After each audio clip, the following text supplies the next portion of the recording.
Every one very welcome back my YouTube channel. കുറച്ച് ദിവസമായി video ഒക്കെ ചെയ്തിട്ട്. സോ ഇന്നിപ്പോൾ ഞാൻ വിസിറ്റിംഗ് വിസയിൽ വന്നിട്ട് ജോബ് നോക്കുന്നത് എളുപ്പമാണോ എന്നുള്ളൊരു കാര്യത്തെക്കുറിച്ച് സംസാരിക്കാൻ വേണ്ടി പോകാനുണ്ടോ.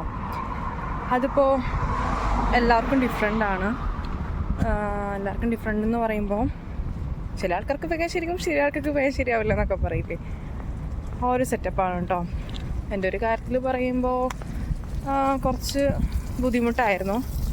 എന്നാൽ എൻ്റെ ഫ്രണ്ട്സിനൊക്കെ 1 മന്തിനുള്ളിൽ തന്നെ ജോബ് കിട്ടിയ ആൾക്കാരുണ്ട്.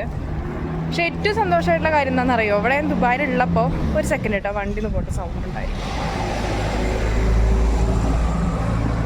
ഓക്കെ, എൻ്റെ കൂടെ ഇവിടെ ദുബായിൽ ഞാൻ വന്ന് പരിചയപ്പെട്ട എല്ലാവർക്കും ജോബായിട്ടുണ്ട്. അതെന്നെ ഏറ്റവും വലിയ കാര്യമാണ്. ഞങ്ങളൊരു 4-5 ആൾക്കാരുണ്ടായിരുന്നു. ഇത് ഒട്ടും അറിയാതെ ഇവിടെ വന്ന് പരിചയപ്പെട്ട ആൾക്കാരില്ല, അവർക്കൊക്കെ ജോബായിട്ടുണ്ട്. ഏകദേശം ഈ ഒരു മന്താണ് എല്ലാവർക്കും ജോബായിട്ടുള്ളത്. പിന്നെ ചൂടൊക്കെ കുറഞ്ഞു തുടങ്ങിയിട്ടുണ്ട് ഇപ്പോൾ ഇവിടെ. കുറവെന്ന് പറയുമ്പോൾ ആ ഭീകരമായ ചൂടൊക്കെ അല്ലേ, അതൊക്കെ ഒന്ന് കുറഞ്ഞിട്ടുണ്ട്.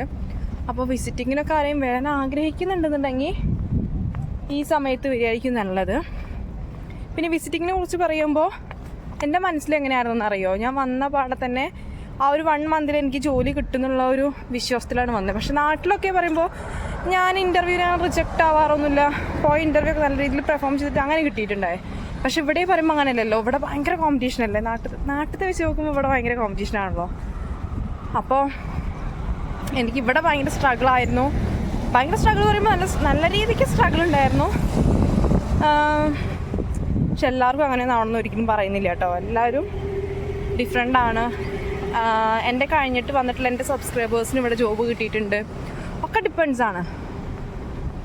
അപ്പോൾ ഇപ്പോൾ വെയിൽ കുറച്ച് കുറവുണ്ട്. ആരെങ്കിലും വരണം എന്ന് ആഗ്രഹിക്കുന്നുണ്ടെങ്കിൽ ഒക്കെ നല്ല സുഖം.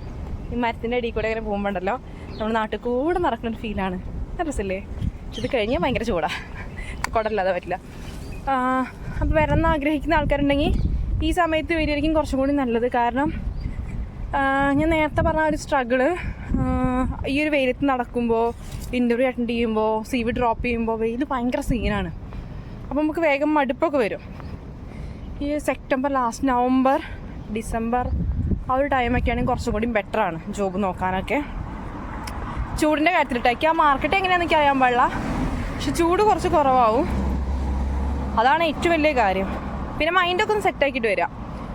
എനിക്കിവിടെ വന്നാൽ എന്നെപ്പോലെ എന്താ പറയുക, എപ്പോൾ കിട്ടും എന്ന് വിചാരിച്ച് ചാടി കയറി വരണ്ട. മൈൻഡൊക്കെ ഒന്ന് ശരിയാക്കുക. നമ്മൾ സ്ട്രഗിൾ ചെയ്യും, കുറേ കാര്യങ്ങൾ ഫേസ് ചെയ്യാനുണ്ടായിരിക്കും. ചിലപ്പോൾ നമ്മൾ വിചാരിച്ച ആൾക്കാരൊന്നും നമ്മളെ ഹെൽപ്പ് ചെയ്യണമെന്നില്ല, മനസ്സിലായില്ല. ഇപ്പോൾ നമ്മൾ വിചാരിക്കുന്നതാണ് എൻ്റെ ഫ്രണ്ട് ഉണ്ട്, എൻ്റെ ബെസ്റ്റ് ഫ്രണ്ടാണ്, അങ്ങനെയാണ് വിചാരിച്ചിട്ട് നമ്മൾ വരും. പക്ഷെ അവരുടെ ഭാഗത്തുനിന്നും ഇവിടെ അങ്ങനെയാണ്. ഇവിടെ എല്ലാവർക്കും നല്ല തിരക്കും കാര്യങ്ങളൊക്കെയാണ്. ഞാൻ തന്നെ ഇപ്പോൾ ജോലിക്ക് പോകുന്ന സമയത്തേക്ക് വീഡിയോ ഇടാൻ കൂടി സമയമില്ല, ഇൻസ്റ്റഗ്രാമും നോക്കാൻ സമയമില്ല, ഒന്നിനും സമയമില്ല. ആ കൂടി ഞായറാഴ്ച മാത്രമേ കിട്ടുള്ളൂ. ആ സമയത്ത് നമ്മൾ എന്ത് ചെയ്യും, അതാണ് പറയുന്നത്. അപ്പോൾ ആരും ഹെൽപ്പ് ചെയ്യും എന്നുള്ള രീതിയിൽ ആരും ഇങ്ങോട്ട് വരരുത്. എനിക്ക് അത്രയേ പറയാനുള്ളൂ. ആരും ഹെൽപ്പ് ചെയ്യും, അല്ലെങ്കിൽ എനിക്ക് എല്ലാവരും ഉണ്ടല്ലോ, പിന്നെ ഞാൻ ഇതിന് പേടിക്കണം, ആ ഒരു രീതിയിൽ ആരും വരരുത്. എനിക്ക് അത്രയേ പറയുള്ളൂ. ആ ഒരു രീതിയിൽ ആരും ഇങ്ങോട്ട് വരാൻ വേണ്ടി നിൽക്കരുത്. ഓക്കെ, സ്വന്തമായിട്ട് തന്നെ ജോബ് നോക്കുക. കിട്ടും, ജോബ് കിട്ടും, കിട്ടാതിരിക്കുന്നില്ല. പക്ഷെ നല്ല മെൻ്റലി നല്ല സ്ട്രോങ് ആയിരിക്കുക, മനസ്സിലായി പറഞ്ഞ് പഠിപ്പിക്കുക. അത്യാവശ്യം ലാംഗ്വേജ് വേണം. ഹിന്ദി മസ്റ്റാണ്, ഇംഗ്ലീഷ് മസ്റ്റാണ്, മനസ്സിലായില്ലേ? ചില ജോബിനൊക്കെ ഹിന്ദി മാൻഡേറ്ററി ആണ്. ഇംഗ്ലീഷ് അറിഞ്ഞിട്ടുണ്ടെങ്കിൽ ഹിന്ദി വേണം, ചില സ്ഥലത്ത് ഹിന്ദി അറിഞ്ഞിട്ടുണ്ടെങ്കിൽ ഇംഗ്ലീഷ് വേണം, അങ്ങനെയാണ് വരുന്നത്. ഇപ്പോൾ എൻ്റെ ഓഫീസിൽ ഞങ്ങൾ 3 പേരാണ് മലയാളീസ്. ഓക്കെ, അപ്പോൾ പക്ഷെ നമ്മളൊരു ഫ്രഷറായി കയറുമ്പോൾ അറിയാം, എല്ലാവർക്കും ലാംഗ്വേജിൻ്റെ ഇഷ്യൂസും കാര്യങ്ങളൊക്കെ എല്ലാവർക്കും നന്നായിട്ട് അറിയാം. നമ്മളത് കയറിക്കഴിഞ്ഞ് കുറച്ച് കഴിഞ്ഞ് ശരിയാവുന്നതേ ഉള്ളൂ. അതൊന്നും ഇംഗ്ലീഷ് പഠിക്കുക അതൊന്നും വേണ്ട. അപ്പോൾ ഞാനും അത്ര വലിയ ഫ്ലുവൻ്റ് ഒന്നുമല്ല, പക്ഷെ എന്നാലും സംസാരിക്കേണ്ടി വന്നാൽ നമ്മൾ സംസാരിക്കും, അത്രയല്ലേ ഉള്ളൂ. അതാണിപ്പോൾ ഇതിൻ്റെ കാര്യം. വിസിറ്റിങ്ങിന് ഒരിക്കലും എളുപ്പമായിട്ടുള്ള കാര്യമില്ല. നമ്മൾ ഇവിടെ വന്നിട്ട് ദിവസങ്ങൾ പോകണത് നമുക്കറിയില്ല. കാരണം ആദ്യം വിസിറ്റിംഗ് പറയുമ്പോൾ 3 മാസമായിരുന്നു, ഇപ്പോൾ ഇത് 2 മാസമാണ്, അതായത് 60 ദിവസം. ഓക്കെ, ഈ ഒരു 60 ദിവസം എന്ന് പറയുമ്പോൾ നമ്മൾ ദുബായിക്ക് വന്നിട്ട് ദുബായ് പഠിക്കാനും മെട്രോ പഠിക്കാനും ബസ്സിൻ്റെ കാര്യങ്ങൾ നോക്കാൻ തന്നെ നോക്കുന്ന സമയത്ത് നമുക്ക് എന്താ സ്ഥലങ്ങളുടെ പേരൊക്കെ പഠിക്കുമ്പോഴേക്കും ആ 1 മാസം കഴിയും. പിന്നെ നമ്മൾ ആ ഒരു സെക്കൻഡ് മന്തിലായിരിക്കണമെങ്കിൽ ആ ഒരു ഫസ്റ്റ് മന്തിലെ പകുതി വെച്ചിട്ടായിരിക്കും നമ്മൾ ജോബിനൊക്കെ അപ്ലൈ ചെയ്യുക. അങ്ങനത്തെ കുറേ കാര്യങ്ങളില്ലേ. അപ്പോഴേക്കും എന്താണ് സെക്കൻഡ് മന്തും ഇങ്ങനെ പോയിക്കൊണ്ടേയിരിക്കും. അപ്പം എന്താ ഇവിടെ വിസ കഴിയും. ഇപ്പോൾ നമുക്ക് ടെൻഷനാവും. വിസ തീരാറാവുന്ന സമയത്തൊക്കെ നമുക്ക് ടെൻഷൻ വരാറുണ്ട് ജോലി ശരിയായിട്ടില്ലെങ്കിൽ. അങ്ങനെയാണ്. നിങ്ങൾ നാട്ടിൽ നിന്ന് തന്നെ കുറേ എണ്ണം അപ്ലൈ ചെയ്യുക. ഇവിടുത്തെ സിം എടുക്കുക. അറിയുന്ന ആരെങ്കിലുമൊക്കെ ഉണ്ടെങ്കിൽ ഇവിടുത്തെ സിം എടുക്കുക. സിം എടുത്തതിന് ശേഷം എന്താണ് അപ്ലൈ ചെയ്യുക.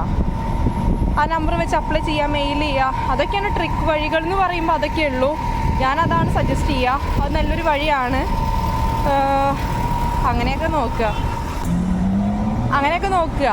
ഇവിടെ ആരെങ്കിലും ഉണ്ടെങ്കിൽ അവരോട് സിം എടുക്കാൻ വേണ്ടി പറയുക. ആ സിമ്മിൻ്റെ നമ്പറും വെച്ചിട്ട് നിങ്ങൾ എന്ത് ചെയ്യുക, CV ക്രിയേറ്റ് ചെയ്യുക. അങ്ങനെ CV ക്രിയേറ്റ് ചെയ്ത് അത് പ്രിൻ്റ് എടുത്തിട്ട് വന്നാൽ മതി. ഇവിടെ വന്നിട്ട് വെറുതെ പ്രിൻ്റ് എടുത്തിട്ട് ഇവിടെയൊക്കെ 1.50 ദിർഹംസ് ഉണ്ട് ഒരു പ്രിൻറ്റിന്. സോ നിങ്ങൾ അതിനെക്കാട്ട് നല്ലത് ഇവിടുന്ന് ആരെങ്കിലും ഉണ്ടെങ്കിൽ സിം എടുത്തിട്ട് ആ സിമ്മിൻ്റെ നമ്പറും വെച്ചിട്ട് CV ക്രിയേറ്റ് ചെയ്യുക. ആ വാട്സപ്പൊക്കെ ഉണ്ടാക്കുക, OTP ഒക്കെ പറഞ്ഞ് വാട്സപ്പൊക്കെ ഉണ്ടാക്കി നിങ്ങൾ അങ്ങനെ മെസ്സേജൊക്കെ അയച്ചു തുടങ്ങുക. അതായിരിക്കും ഒന്നും കൂടി നല്ലത്. ഒരു മാസം മുന്നേ തന്നെ നിങ്ങൾ അങ്ങനെ ചെയ്യുമായിരിക്കും ഏറ്റവും ബെറ്റർ ആയിട്ടുള്ള കാര്യം എന്ന് പറയുന്നത്. ഓക്കെ, അതാണ് ഏറ്റവും ബെറ്റർ ആയിട്ടുള്ള കാര്യം. അത് ഞാൻ എൻ്റെ ഫ്രണ്ട്സിൻ്റെ അടുത്ത് സജസ്റ്റ് ചെയ്യുന്ന കാര്യമാണ്. അത് ഞാൻ പേഴ്സണലി ഇവിടെ വന്നപ്പോൾ എനിക്ക് ഉണ്ടായിട്ടുള്ളൊരു തോട്ടാണ് കേട്ടോ. അങ്ങനെ ചെയ്താൽ കുറച്ചുകൂടി ബെറ്റർ ആവും എന്നുള്ളൊരു സംഭവം. പിന്നെ പറയുമ്പോൾ ആപ്പോളിനെ കുറിച്ചിട്ട് പറയുമ്പോൾ റോഡ് ക്രോസ് ചെയ്യൊരു മിനിറ്റ് കേട്ടോ. Okay fine. ആപ്പുകളെ കുറിച്ച് പറയുമ്പോൾ എനിക്ക് ആ കൂടിയിട്ട് യൂസ്ഫുൾ ആയിട്ടുള്ള ആപ്പ് പറയുമ്പോൾ ഇന്ത്യയുടെ ആപ്പാണ് കേട്ടോ. ബാക്കിയുള്ള ഈ ഡുബിസിൽ പോലുള്ള ആപ്പൊക്കെ യൂസ് ചെയ്തപ്പോൾ ഫുൾ ഫേക്ക് ഇൻ്റർവ്യൂസാണ്, ഫേക്ക് ഇൻ്റർവ്യൂ കോളാണ് വരുന്നത്. ഭയങ്കര തട്ടിപ്പും കാര്യം. ഇവിടെ പൈസ കൊടുത്തിട്ടുള്ള ഒരു പരിപാടിയില്ല. നിങ്ങൾക്ക് ജോലി വേണമെങ്കിൽ പൈസ തരണം, അതൊരു സെറ്റപ്പൊന്നും ഇല്ല. വരാൻ നിൽക്കുന്ന ആൾക്കാരൊക്കെ ആണെങ്കിൽ ജസ്റ്റ് ഒന്ന് കീപ്പ് ഇറ്റ് മൈൻഡ്. ഓക്കെ, ഇതാണ് ബേസിക്കായിട്ട് വരുന്ന കാര്യങ്ങൾ. ഫേക്ക് ഇൻ്റർവ്യൂസ് എനിക്ക് എൻ്റെ സബ്സ്ക്രൈബേഴ്സ് സ്ക്രീൻഷോട്ടൊക്കെ അയച്ചിട്ടുണ്ടായിരുന്നു, മെയിൽ വന്നിട്ടില്ല എൻ്റെ. ഇപ്പം ഞാൻ പറഞ്ഞു ഇങ്ങനെയൊക്കെ സെർച്ച് ചെയ്ത് നോക്കിക്കഴിഞ്ഞാൽ നിങ്ങൾക്ക് ഫേക്ക് ഇൻ്റർവ്യൂ ആണോ അല്ലേന്ന് കണ്ടുപിടിക്കാൻ വേണ്ടി പറ്റുമെന്നൊക്കെ പറഞ്ഞിട്ടുണ്ടായിരുന്നു. സോ നിങ്ങളതൊക്കെ ശ്രദ്ധിക്കുക. എന്തെങ്കിലും ഡൗട്ട്സോ കാര്യങ്ങളോ എൻ്റെ അടുത്ത് ചോദിച്ചു കഴിഞ്ഞാൽ ഞാൻ പറഞ്ഞുതരാം. കുറച്ച് ഡിലേ ആവും. ഞാൻ മെസ്സേജിന് റിപ്ലൈ കൊടുക്കാൻ കുറച്ച് ഡിലേ ആവുന്നുണ്ട്. കാരണം ഓഫീസ് ബെഡ് സ്പേസ് അതാണ് ഇപ്പോൾ വരുന്ന സെറ്റപ്പ് എന്ന് പറയുന്നത്. പിന്നെ പറയുമ്പോൾ പിന്നെ ഏട്ടൻ്റെ പിള്ളേരുടെ ബർത്ത്ഡേ ആയിരുന്നു. സത്യം പറയട്ടെ, ഈ പ്രവാസികളൊക്കെ എങ്ങനെയാണ് നാട്ടിലത്തെ ഓരോരോ ഫംഗ്ഷൻ ഇവിടെ നിൽക്കുന്നത്. ദൈവമേ, എനിക്ക് ആലോചിച്ചിട്ടുണ്ടോ. ഞാനൊക്കെ ആ സമയത്ത് എനിക്ക് ഭയങ്കര സങ്കടമായി പോയിണ്ടേ. ഞാൻ മാത്രമവിടെ ഇല്ല, പരിപാടിയൊക്കെ അവിടെ ഉഷാറായി നടക്കുകയാണ്. അത് ഭയങ്കര ഒരു ഫീലാണ്. ഫാമിലീനെ നല്ലോണം മിസ് ചെയ്യുന്ന ആൾക്കാരുണ്ടെന്നുണ്ടെങ്കിൽ എന്താ പറയുക, അതൊക്കെ ഒന്ന് മൈൻഡ് സെറ്റാക്കി വരും. ഇവിടെ വന്നിട്ട് പിന്നെ വെറുതെ അവിടെ പോകാന്നുള്ള രീതിയിൽ സംസാരിക്കാൻ വേണ്ടി നിൽക്കണ്ട. എല്ലാവരും മൈൻഡൊക്കെ സെറ്റാക്കുക. ഇവിടെ വരുമ്പോൾ ഒക്കെ ഓട്ടോമാറ്റിക് സെറ്റ് ആയിക്കോളും. ഓക്കെ, ഇത്രയേ ഉള്ളൂ. എന്തെങ്കിലുമൊക്കെ മനസ്സിലായിട്ടുണ്ടാവും എന്ന് വിചാരിക്കുന്നു ഇന്നത്തെ വീഡിയോയിൽ. ചൂടൊക്കെ കുറഞ്ഞു തുടങ്ങിയിട്ടുണ്ട് കുറച്ചൊക്കെ. നമുക്ക് ഞാൻ വേർക്കണ് കാണാണ്ട കുറച്ചൊക്കെ. പക്ഷെ മുന്നത്തെ വെച്ച് നോക്കുമ്പോൾ ഭയങ്കര ബെറ്റർ ആട്ടോ. ഈ ഒരു വെയിൽ, ചൂട്, ഇതൊക്കെ കുറച്ചുകൂടി നമുക്ക് സഹിക്കാൻ പറ്റും. അപ്പോൾ ഇന്നത്തെ വീഡിയോ ഇത്രയേ ഉള്ളൂ. ഇനി ഡൗട്ട്സോ കാര്യങ്ങളുണ്ടെങ്കിൽ നിങ്ങൾ മെസ്സേജ് അയയ്ക്കുക. ഓക്കെ, അപ്പോൾ ശരി, ബൈ.